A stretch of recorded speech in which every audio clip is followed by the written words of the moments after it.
Paalis na nga ang mga nagtipon dito sa tapat ng Rizal Monument para sa Baha sa Luneta protest, pero hindi rito nagtatapos ang kilos protesta. Magmamarcha ang ilan sa mga lumahok dito sa protesta patungo sa Mendiola, malapit sa Malacanang para raw panagutin si President Ferdinand Marcos Jr. na kanilang tinaguriang OG Nepo Baby. Nagsimula ang mismong protesta sa Luneta bandang 9 ng umaga. At pasado alas 10 pa nga lamang ay umabot na raw ng 80,000 ang lumahok sa rally according sa crowd estimates ng bagong alyansang Makabayan o Bayan. Buong oras noong protesta naman ay mainit at tirik ang araw, pero ngayon nga habang nagtitipon-tipon na ang mga nagmamarsya at nagsisimula na nga pumunta ng Mendiola ay medyo kumukulimlim na ang langit. Sa dami ng umattend kanina, ilan sa kanila ay mga mambabatas gaya na lang ni Representatives Laila de Lima at Rene Co.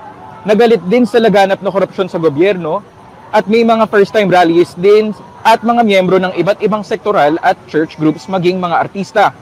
Ilan sa mga artistang nakilahok ay sila Angel Aquino, Jody Santa Maria at Tessie Thomas.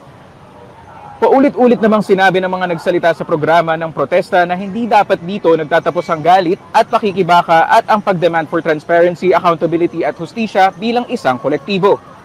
Ngayon naman ay subalit marami nga nang papuntang Mendiola, ilan din sa mga umattend ng Luneta protest ay didiretso sa may EDSA kung saan gaganapin naman ang Trillion Peso March.